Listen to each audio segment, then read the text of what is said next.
테이크홈으로 여러분 가져가신 과제 중에서 그 중에서 첫 번째 연습으로 되어 있는 과제 있죠. 요거는 연습 용도로만 하는 거고 여러분들이 뭐 특별히 이제 계획할 만한 것들이 그렇게 많지가 않아요. 연습 용도로 드는 거니까 부담 없이 하시면 되고요. 자, 요거에 대한 획지 계획을 말씀드리겠습니다. 일단은 전체적인 상황들을 보면요. 일단은 전체 맥락을 여러분들이 판단하는 게 중요하죠. 가장 중요하게는 지금 보니까 자, 이쪽이 35m 도로인데 특별한 얘기 없지만 도심하고 신시가지를 연결하고 35m 도로다. 자, 차량의 이동이 굉장히 많겠죠. 아까 말한 이제 간선도로가 되겠어요. 간선도로. 간선도로고 차량 이동이 많다. 그러면 일단은 이 부분이 핫한 거죠. 핫하다는 건 뭐냐? 일단 이쪽은 사람의 활동도 많고요. 그리고 전체적으로 단지를 출입하는 부분이 되기도 하고요. 그리고 이쪽은 어쨌든 상업 기능들이 활성화될 수 있기도 하고요. 그리고 만약 이쪽에다가 주거 지역을 갖다 바로 접하게 한다. 주거 획지를 접하게 한다. 그러면은 굉장히 안전이나 여러 가지 문제가 발생할 가능성이 많다. 일단 그리고 여기서 너무 많이 빈번하게 진입하게 하면은 그것은 곤란하다. 뭐 여러 가지 판단이 가능하죠. 한쪽은 자연 녹지로 아예 돼 있고 도로도 없네. 이 말은 뭐냐? 자, 이쪽에 있는 획지들은 모르겠어요. 일단은 되게 정원하죠. 주거 환경이 좋고, 그러니까 좀 여유 있게 사는 사람들, 대가족을 위해 사는 사람들, 연령층이 있는 사람들의 주거 지역 이런 것들이 펼쳐지는 게 좋겠죠. 자, 그리고도 여기 보면 미세하게 다른데 24m 도로, 15m 도로예요. 그 다음에 옆에 근린공원 있어요. 그럼 왠지 이 도로는 그래도 약간 한적한 도로 느낌이 나고 또 이게 정운하죠. 옆에 이제 근린공원도 있고 여기는 24m면 간선도로급은 아니어도 그래도 어느 정도 이제 도로가 위계가 있죠. 그래서 대략 봤을 때, 자, 이런 정도에는 좀 정운한 느낌, 그리고 이런 정도에는 좀 이렇게 번잡하고 접근이 많은 그런 느낌. 그런 정도로 일단 여러분들이 분석이 돼야 되는 거고요. 그래서 요런 데를 잘라서 어떻게 하면은 이제 획지를 넣느냐. 근데 획지 넣는 대상이 뭔지 한번 봅시다.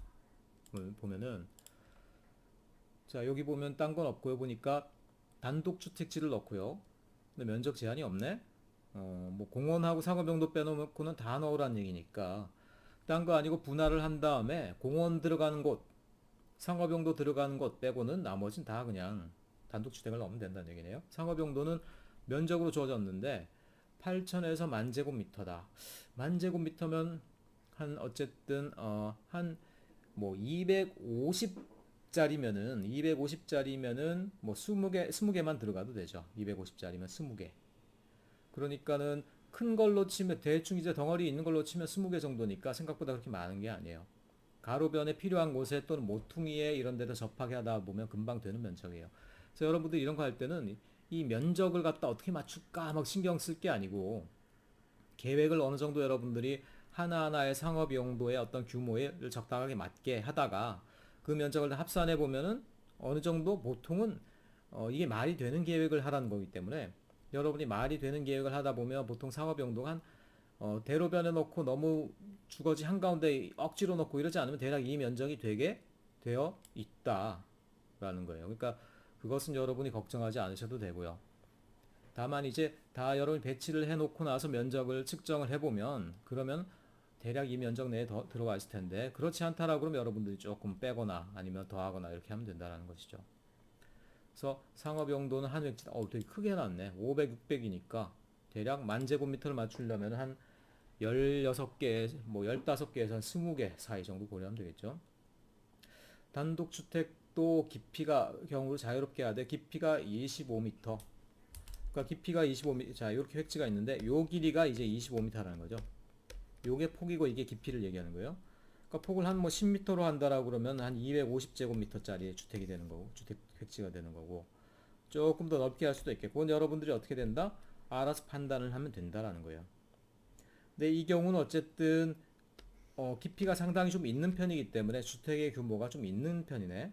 그러니까 이게 예를 들어 너무 이렇게 세장비가 길어서 여기가 뭐 6m 되고 이런 것들을 바람직하지 않지만 대략 한 10m 선에서부터 시작하면은 큰 문제가 없을 것 같다는 생각이 드네요. 그러니까 이런 깊이를 갖다를 맞춰놓은 한도 내에서 폭을 통해서 획지의 규모를 여러분들이 조절할 수가 있을 것 같다라는 생각이 드네요. 자, 그리고 주변의 도로 위계 상황을 고려하여 단독주택 지역의 정원함을 살릴 수 있게 할 것. 아까도 얘기했지만, 자, 이쪽이 제일 핫해요. 그 다음에 이쪽은 정원해요, 대충. 그러니까 그런 얼개를 여러분이 살려주면 되겠다라는 것이죠. 그래서 여러분들이 이걸 계획하다 보면은 주안점은 뭐냐? 자, 주안점은 결국은 보니까는 이걸 갖다가 너무 어렵게 생각하지 말고 요거는 일부러 여러분들이 계획하기 쉽도록 정사각형으로 잘라줬어요. 그러니까 여러분들이 어떤 식으로 생각하면 되겠습니까? 일단은 자, 주거 지역이 어디가 되고 상업 지역이 어디가 돼야 되고 고려를 해야 될 텐데 가장 기본적으로 어떻게 돼요? 깊이가 25라는 점. 깊이가 25라는 점을 우리가 감안하고 그리고 상업 지역 같은 경우는 그거보다 대로변에는 그거보다 좀 깊은 한 30제곱미터, 30m 정도를 둬가지고 그래서 그런 것들은 상업용도 획지가 될 수 있도록 이렇게 고려한다고 했을 때 대략 이런 패턴을 먼저 그려볼 수가 있다는 거예요. 자, 이건 무슨 얘기냐면 지금 이건 획지를 그리기 전에 먼저 동서 방향으로 전체 블럭의 폭 부분만 한번 쭉 그려본 그림이에요. 뭐 형태는 간단합니다. 일단은 대로변에 있는 폭은 이건 상업지역이 되는 것들이 가능하다라고 생각해서 30m를 했고요. 그 다음에 나머지 것들은 자, 요거는 50m예요. 50m. 50m고 사실 이거 어떻게 돼요? 두 줄로 갈라져서 원래는 이렇게 될 수 있는 것들이죠. 그 다음에 주거지역 블럭 한가운데 있는 애들은 좀 그래도 규모가 있는 주택을 두고 싶다 해서 여기는 또 60m를 했어요. 60m를 한다는 건 절반으로 막 자르면 어떻게 돼요? 좀 큼직한 주택이 나온다는 얘기죠. 이런 식으로. 그 다음에 다시 여긴 또 이제 50. 그 다음에 여기 다시 또 30. 그리고도 보니까 외곽이 좀 남네. 요런 건 뭐예요? 요런 건 완충 녹지를 쓰거나 아까 얘기했지만 주거 지역이 바로 도로변에 맞닿을 때 완충 녹지를 넣는 게 좋다고 했죠. 완충 녹지를 넣거나 아니면 완충 녹지 옆에 이런 식으로 이제 도로를 둬서 여기다가 획지를 넣어서 그래서 이런 식으로 빠져나가게 할 수 있게 한다라고 그랬죠. 그런 어떤 완충 녹지를 만들기에 적당한 공간이 여기에 이렇게 이만큼 남았네. 그러니까 어느 정도 여유가 있다는 얘기예요. 자, 요런 걸 기본으로 해서 여러분들이 이걸 갖다 이제 변형을 해주면 되겠죠. 그래서 그럼 공원을 어디에다 넣을 거냐? 여기도 공원이 일단 있죠. 그러니까 이거랑 연결해서 여기다 공원을 넣을 수도 있을 거고, 아니면 조그맣게 이제 분절해서 따로따로 넣을 수도 있을 거고. 그다음에 이쪽 부분 같은 경우는 이 도로가 다 나오는 건 좋지 않죠. 그러니까 어떻게 돼? 이쪽을 다시 상업지역으로 쭉 이렇게 연결해서 만들어 놓고 상업 블럭을 이렇게 집어넣고 그다음에 출입은 여기 상군대에서만 하도록 하고 이런 식으로 이렇게 변형하면 되고 그러니까 기본적으로 이렇게 남북 방향으로 잘라놓은 이런 좌표 이런 전체적인 프레임 내에서 여러분들이 부분 부분의 변형을 통해서 이제 필요한 어떤 공원이나 아니면 상업지역은 대략 어쨌든 요 부분으로 가는 게 이제 맞죠. 그리고 거기 조금 더 필요하다라고 하면 요 정도까지 확장되는 게 맞죠. 근데 상업지역이 여기로 들어간다라거나 여기로 들어간다라거나 맞지가 않죠. 그래서 그런 부분들만 여러분들이 조정해 나가면 되겠다라는 얘기죠. 그래서 실제로 요거는 뭐 정답이 있는 게 아니에요. 이것도 그러니까 당연히 100명이 하면은 100명의 다른 대안이 나오겠죠. 그러니까 정답이 있는 게 아니고 어쨌든 지금 요런 어떤 스케일을 통해서 여러분이 잘라낸다라고 그러면 대략 요런 정도로 이제 구분이 된다. 이런 구분 내에서 여러분들이 패턴을 조금씩 변형해 나가다 보면 답이 나올 수 있겠다. 이런 얘기를 말씀드리는 거고요.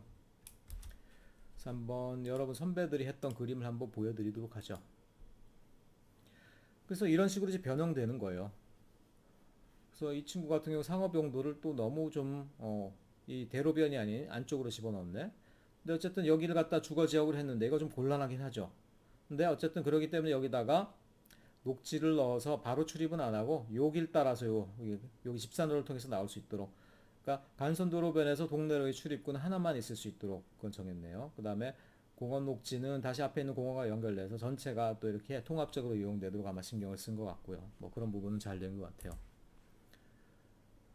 공원을 좀 분리해서 넣었고요. 그 다음에 여기는 간선가로변은 2열로 큼직한 상업지역을 넣었죠. 그러니까 상업지역이 면적이 모자라다 보니까 2열로 넣었는데 아마 2열로 안 넣고 1열로만 넣은 다음에 이만큼 여기까지 넣는 방법 또 여기도 이렇게 좀 넣는 방법 그런 것들도 가능하겠죠.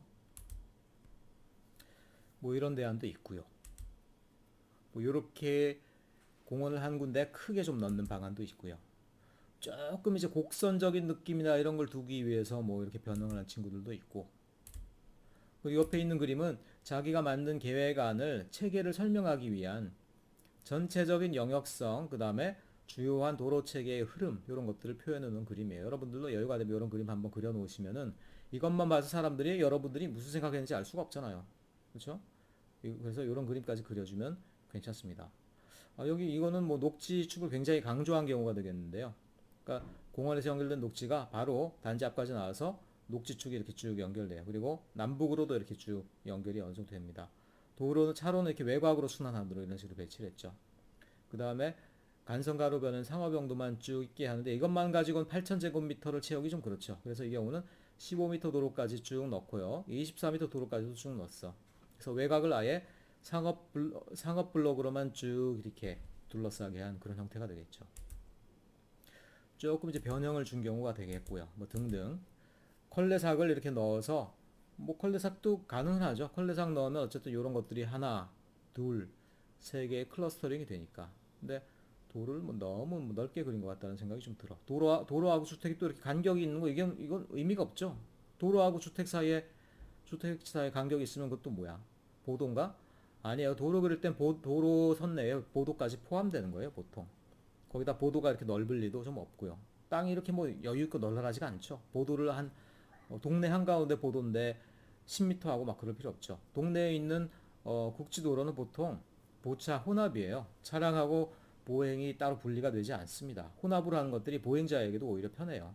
그래서 이런 것들은 조금 바로 접하게 하시면 되겠다 이런 얘기들을. 아무튼 이런 식으로 이제 변형이 가능하다 이런 점을 말씀드립니다. 자, 그리고 그 다음에는 여러분에게 이제 테이크홈으로 준 본 과제, 아까 건 연습 과제고 이건 본 과제가 되겠는데, 자, 여기 생긴 형상이 좀 묘하게 되어 있습니다. 정형적이지가 않고 좀 이렇게 뭐 전반적으로 곡선형 부분하고 직각인 부분이 함께 있는 경우가 되겠는데, 설명문을 보면요, 일단은 전체 이 도시개발 지역의 맥락은 이렇다라는 거예요. 자, 여기서 여러분 딴 걸 보라는 게 아니고요, 동서남북을 둘러싼 도시 맥락이 어떤가를 여러분이 확인을 해야 되겠죠. 그래서 가장 중요한 거는 아까 여러분 드린 과제 1하고요, 얘가 스케일은 다르지만 맥락은 또 비슷해. 뭡니까? 고속도로가 지나가고 고속도로에서 분기한 간선도로가 이렇게 옆에 지나가고 있죠. 말하자면 서쪽으로 지나가는 요 도로는 간선도로고 차량 통행이 굉장히 많다라는 거예요. 근데 북쪽과 동쪽으로 지나가는 도로는 사실 하나로 이렇게 순환되는 도로고요. 그 주변은 녹지도 있고 뭐 이런 걸로 봐서 통행이 그렇게 많을 것 같지는 않죠, 왠지. 이쪽에는 또 경계가 끝나기도 하고요. 산지로 들어가는 것 같고. 이렇게 개발 계획 경계가 이렇게 손가락 형태로 쭉 나가는 부분은 보통 여기가 산이란 얘기예요. 그러니까 이쪽이 산지란 얘기죠, 한마디로. 그러니까 밀도가 높지 않고, 자, 빠르게 통과하는 간선도로. 근데 여기는 그냥 순환하는 도로고 통행이 별로 많지 않겠다라는 생각을 할 수 있죠. 어떻게 돼요? 대략 분위기가 나오죠. 이쪽이 간선도로고 되도록 활기가 많은 곳, 이쪽으로 갈수록 정원하고 뭐 여러 가지 볼 때. 하지만 주의해야 될 건 뭐냐? 이거는 굉장히 큰 슈퍼블럭이에요.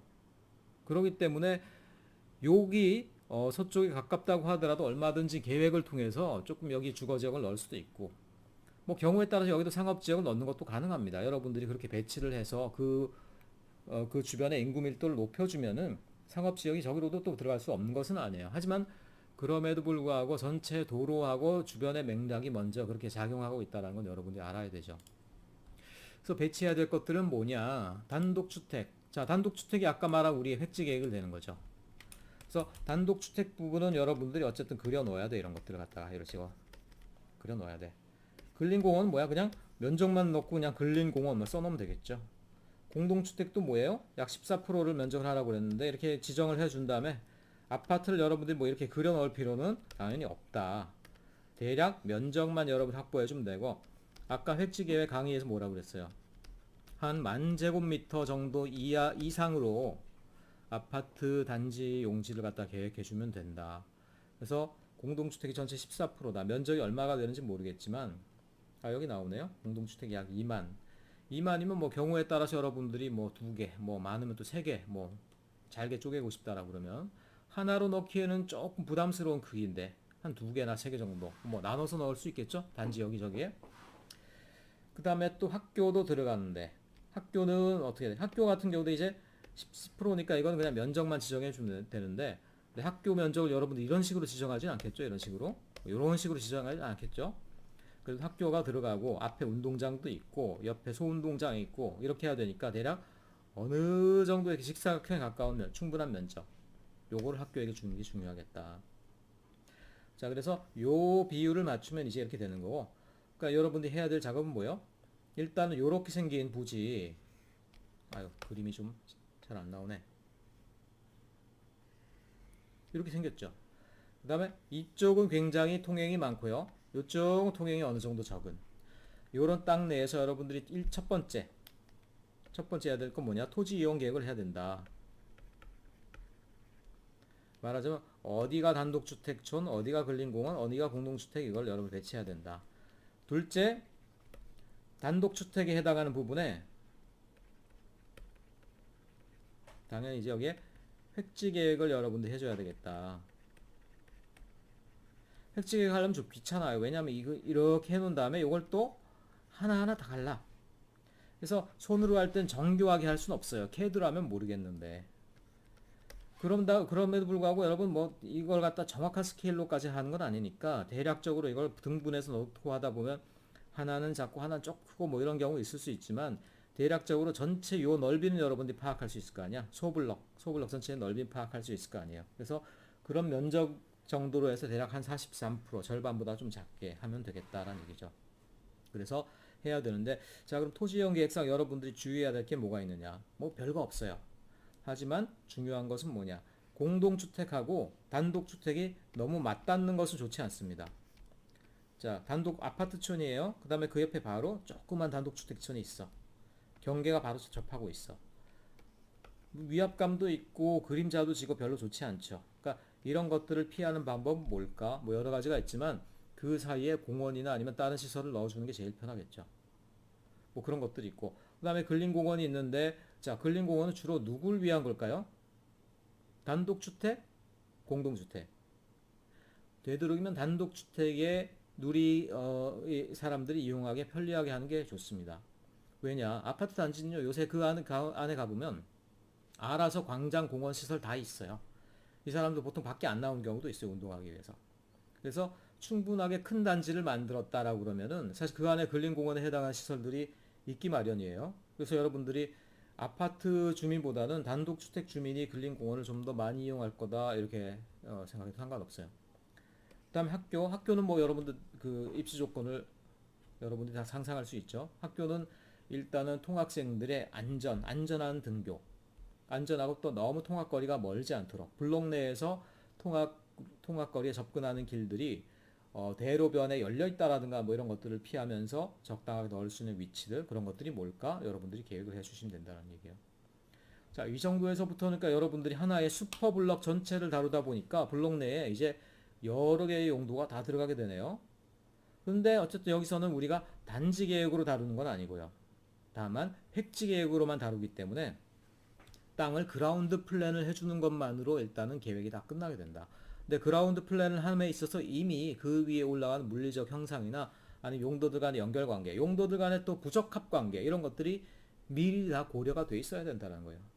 그려놓고 건설해서 보니까 이건 아니었네 이렇게 되지 않도록 미리 여러분들이 그라운드 플랜을 하는 단계에서 그런 것들이 다 계획이 돼야 되겠다. 그래서 이 부분을 여러분들이 잘 정리하셔가지고요. 과제를 갖다가 한번 작성을 해 보시기 바랍니다.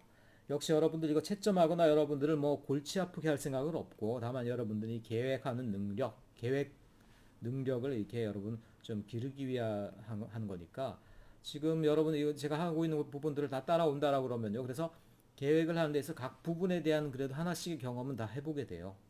학교 다닐 때 이런 경험 하나씩 다 해보는 것들이 여러분 굉장히 중요하겠죠. 그러니까 여러분 그런 차원에서 한번 이거 손을 한번 대보시고 한번 좀 재미있게 한번 계획을 해 보시기 바랍니다. 예, 수고하셨습니다. 이만 줄이겠습니다.